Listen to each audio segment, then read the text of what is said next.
أعوذ بالله من الشيطان الرجيم بسم الله الرحمن الرحيم وما يتبع أكثرهم إلا ظنا إن للذين ظلموا ذوقوا عذاب الخلد هل تجزون إلا ما كنتم تكسبون. اور پھر اصل مرض کا بیان کیا جو آگے شکوہ اور شکایت ان کی کرنی ہے اس کی تمہید یہاں سے باندھی ہے اور ارشاد فرمایا وما یتبع اکثرهم، اور ان لوگوں میں ان مشرکین میں اکثر جو پیروی کرتے ہیں اکثریت مشرکین کی جو چلتے ہیں الا ظنا، بس وہ سوائے گمان کے اور کسی چیز پہ نہیں چلتے. ان الظن، اور لوگوں شک اور شبہ لا یغنی من الحق شیئا، صحیح بات کے مقابلے میں ذرہ برابر کام نہیں کرتا. یہ سب شک کی بنیاد پر ہے اور اس کے پیچھے کوئی چیز ایسی نہیں. حق الگ چیز ہے اور باطل الگ چیز ہے، اور باطل کی بنیاد وحی پر نہیں ہوا کرتی اور وحی کے مقابلے میں جو چیزیں ہیں وہ باطل. اس لیے بہت سے لوگ اس سوال کو اٹھاتے ہیں اور کہتے ہیں کہ کون سا مذہب ہے جو سچا ہے. عیسائی کہتے ہیں عیسائیت سچی ہے، یہودی کہتے ہیں وہ ٹھیک ہیں، ہم مسلمان کہتے ہیں ہم ٹھیک ہیں، اور وہ یہودی کے گھر پیدا ہوا اس سے یہودی ہے، اگر میں یہودی کے گھر پیدا ہوتا تو میں بھی یہودی ہوتا. لوگ یہی کہتے ہیں سچائی کا. ہم کہتے ہیں ایک بات تو سب مانتے ہیں کہ مذہب کی بنیاد ہمیشہ وہی ہوا کرتی ہے، مذہب کی بنیاد وہی کے علاوہ نہیں بنتی. قطع نظر اس کے کہ وہ مذہب گمراہی ہے یا ہدایت ہے، اس کی بنیاد وہی ہے. سیدھی سی بات، وہی کا کوئی انکار نہیں کرتا. خدا کی طرف سے ہی چیز آتی ہے. مشرکین مکہ وہ بھی انکار نہیں کرتے تھے وحی کا، انہیں پتا تھا کہ اللہ کی طرف سے کوئی نہ کوئی چیز آتی ہے. ابراہیم علیہ السلام پر اللہ کے انعامات ہوئے تھے، اس لیے ان کے ایک طبقے نے یہ نہیں کہا رسول اللہ صلی اللہ علیہ وسلم سے کہ رسول آیا ہی نہیں. ان میں ایک گروہ ایسا تھا جنہوں نے اعتراض کیا تو یہ کہ انہوں نے کہا اس یتیم کے علاوہ خدا کو کوئی نہیں ملا جسے رسالت دیتا. رسالت آنی چاہیے تھی، بڑے آدمی پہ ایک یتیم بچے کے پاس رسالت کیسے آ گئی؟ تو دین کی بنیاد چاہے وہ گمراہی، حتیٰ کہ ہندو مت، اس کی بنیاد بھی اصل زمانے میں تو کہیں وحی پہ ہی ہوگی. آگے وہ آیت آ رہی ہے جس پہ صاحب روح المعانی نے یہ لکھا ہے کہ کسی بھی مذہب کے جو بڑے لوگ ہیں انہیں برا نہیں کہنا چاہیے، اور وہ کہتے ہیں اس کی وجہ یہ ہے کہ اب مذاہب میں تحریف ہو گئی اور مٹ گئی اور وہ وحی کے ثبوت نہیں رہے، وگرنہ مذاہب کی بنیاد وحی پہ ہوتی. جی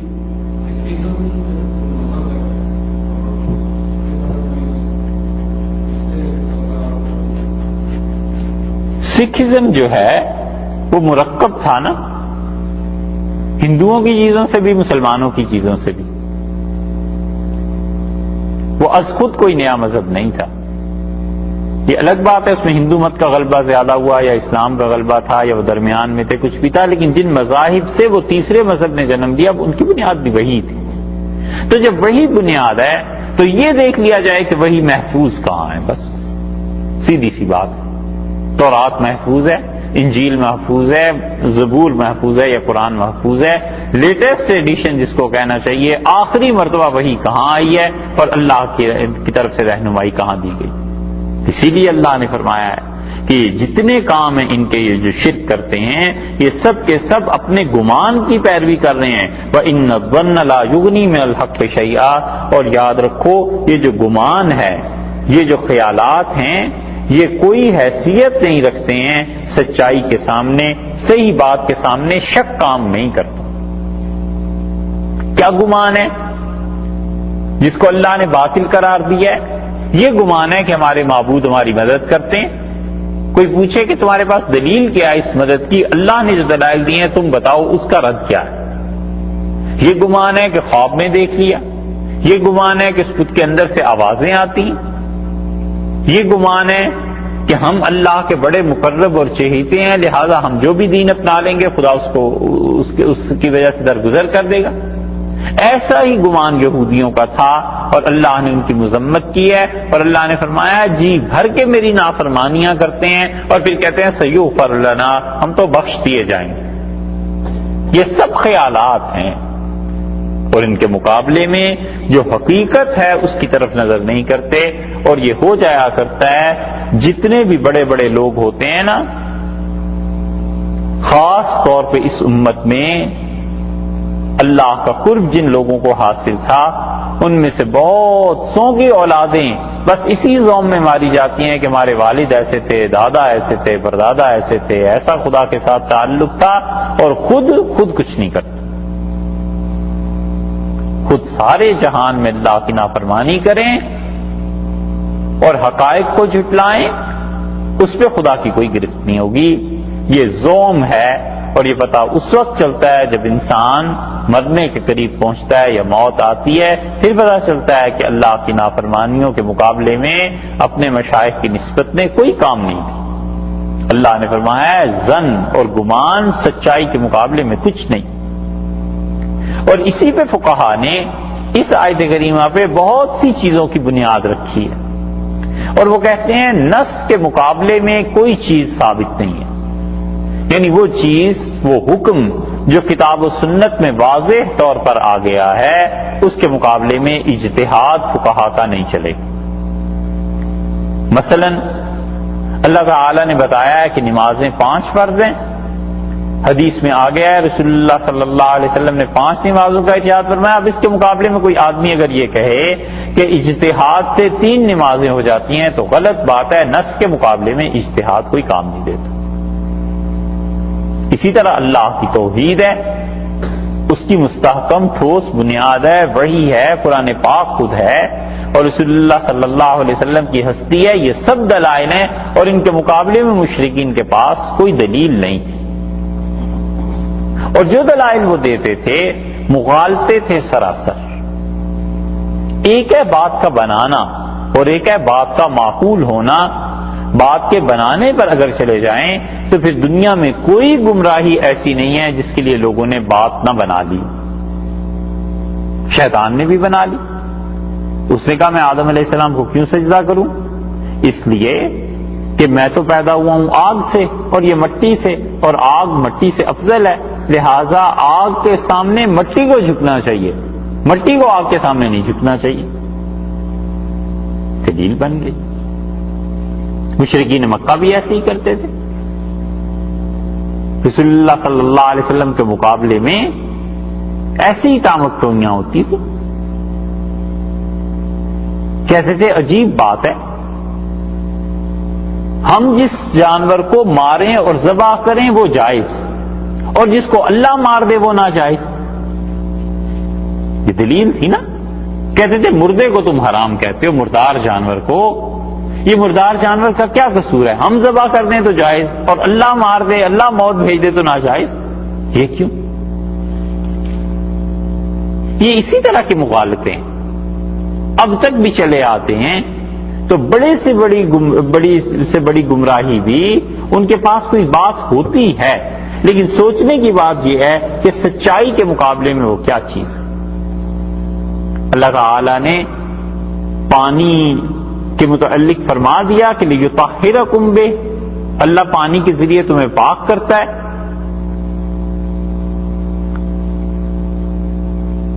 ایک تھے صاحب، نام ان کا کیا لینا، لیکن فلسفے کا بڑا اثر تھا،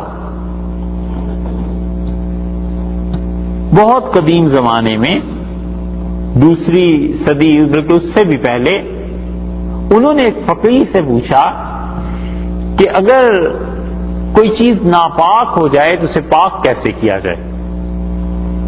انہوں نے کہا بھائی پانی سے پاک کر لو۔ اس نے کہا مثلا ایک برتن ہے ناپاک ہو گیا، اب اسے پاک کیسے کریں؟ تو انہوں نے کہا پانی سے پاک ہو جائے گا۔ کپڑا ناپاک ہو گیا، پانی سے پاک ہو جائے گا۔ اس نے کہا پانی سے تو نہیں ہوتا۔ کیوں؟ اور اس نے فلسفہ پڑھا ہوا تھا نا، کہنے لگا اس لیے کہ پہلا قطرہ جب پانی پر گرا ناپاکی کے ساتھ ملا تو وہ قطرہ ناپاک ہو گیا.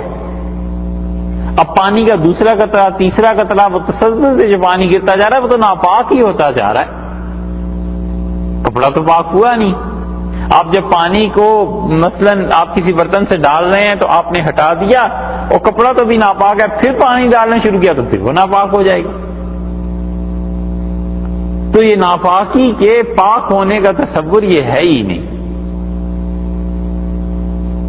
تو اس کی ساری بات سنتے رہے اور انہوں نے کہا کہ مجھے تو اتنا پتا ہے کہ اللہ نے ایسے کہا ہے بس، باقی اگر تمہیں اطمینان نہیں ہوتا تو پھر تم ساری زندگی ناپاکی کی حالت میں گزارو. یہ اب کہنے کو بات تو اس نے بنا لی نا کہ پانی کیسے پاک کر سکتا ہے، وہ تو تسلسل کے ساتھ جب بھی آپ گرائیں گے وہ ناپاک ہی ہوگا. تو دیکھنے کی بات یہ ہے کہ بات معقول کس کی ہے، اور ہر بات میں عقل کے گھوڑے دوڑانا اور یہ سمجھنا کہ عقل ساری چیزوں کو سمجھتی ہے، یہ بات نہیں ہے. عقل بہت سی چیزوں کو نہیں سمجھتی. خود عقل کو بالغ ہونے میں بڑا وقت درکار ہے. بچے سے پوچھئے اس کی عقل کیا کام کرتی ہے، اس کی عقل یہ دکھاتی ہے کہ یہ سامنے جھاڑی ہے، اس میں سے بلی کی آنکھیں بھی نظر آ رہی، وہ تو ڈر جاتا ہے. وہ تو باپ سے کہتا ہے کہ اس جھاڑی میں کوئی جانور ہے، پھر وہ بھی ثابت کر دیتا ہے کہ بلی ہے، اور جب باپ جا کر پاؤں رکھ دے کہ بیٹے کوئی بلی نہیں ہے تو وہ حیران ہوتا ہے اب کیا کرے. اس لیے کہ عقل کا تفاوت ہے نا. اسی طرح انبیاء علیہ الصلوۃ والسلام ان کی جو عقل ہے، وہ جو چیز دیکھتے ہیں، انسانیت ساری بھی مل جائے تو اس سے ماورا وہ ہوتے ہیں. انہیں جو اللہ نے عقل دی ہوئی ہوتی ہے، جس چیز کو وہ مشاہدہ کرتے ہیں عام انسان نہیں دیکھ پاتا. اسی لیے کل کے بیان میں تھا نا کہ رسول اللہ صلی اللہ علیہ وسلم نے فرمایا کہ وہ اتنی بڑی موج تھی کہ آسمان اس کی لپیٹ میں تھا، اس کے آغوش میں تھا. اور آپ نے فرمایا اوپر ایک سمندر بھی ہے. اب وہ سمندر قائم کیسے ہے، وہ نیچے کیوں نہیں گر جاتا؟